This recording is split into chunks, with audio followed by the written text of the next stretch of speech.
Water is the main constituent of Earth's hydrosphere and the fluids of all known living organisms. Even though it provides no calories or organic nutrients, it is vital for all known forms of life. Although contaminated water and poor sanitation are linked to the transmission of many diseases. Absent, inadequate, or inappropriately managed water and sanitation services expose individuals to preventable health risks.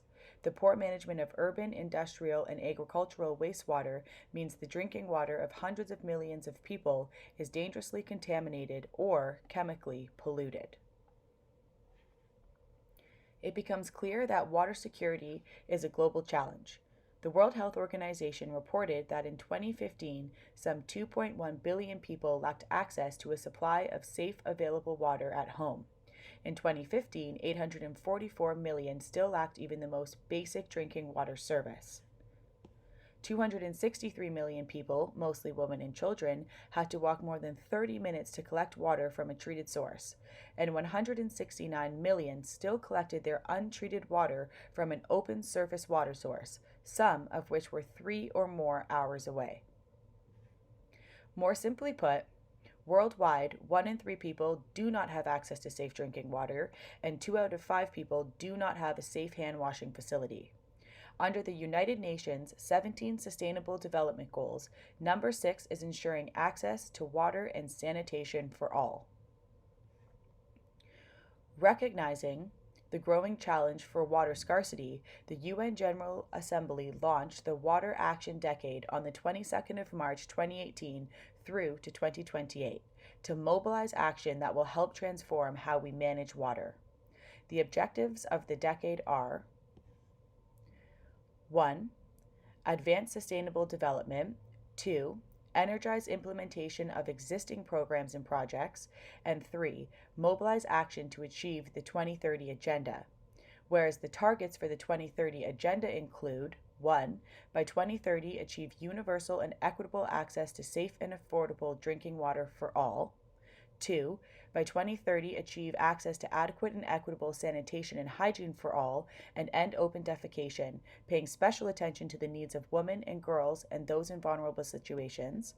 3. By 2030, improve water quality by reducing pollution, eliminating dumping, and minimizing the release of hazardous chemicals, halving the proportion of untreated wastewater, and substantially increasing recycling and safe use globally.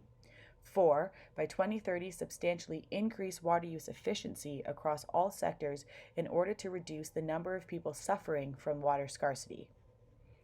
5. By 2030, implement integrated water resource management at all levels, including through transboundary cooperation as appropriate. 6. Protect and restore water-related ecosystems, including mountains, forests, wetlands, rivers, aquifers, and lakes. And finally, 7.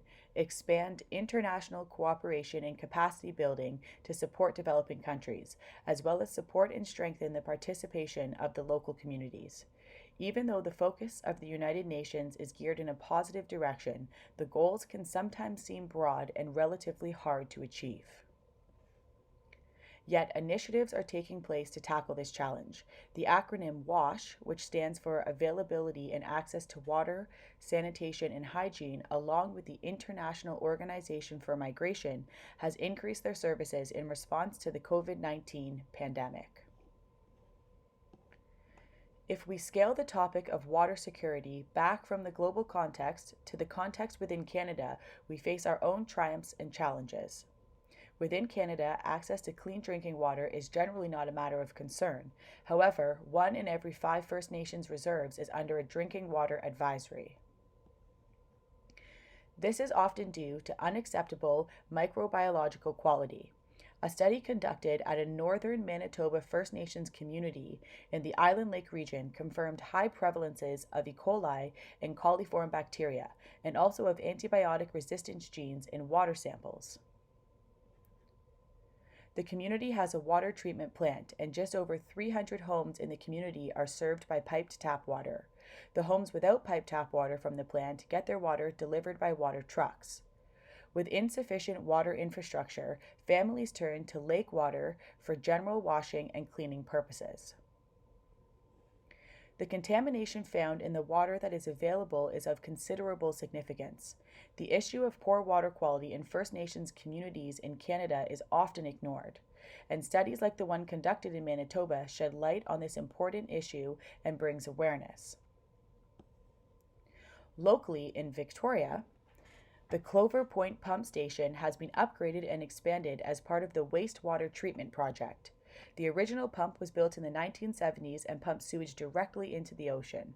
The expanded pump station brings wastewater to the McLowlin Point Wastewater Treatment Plant before dumping. The expansion project demonstrates that the way in which we manage water is constantly changing. Clean drinking water in a community may be considered safe, but our responsibility doesn't end there. We must ensure we maintain our responsibility to protect the ocean's water from harm in which we create. Addressing the issue of water security is a very complicated, systematic endeavor that requires concerted efforts from all countries around the globe. Our world is confronted with many tough challenges in achieving the water-related targets on the 2030 Sustainable Development Agenda. Continued anxiety about water security, if well managed, can support effective operation and maintenance of our water systems and continued improvements to help water systems adapt to changing conditions. We must use extreme water conditions as opportunities to turn general water anxiety into useful water management innovations.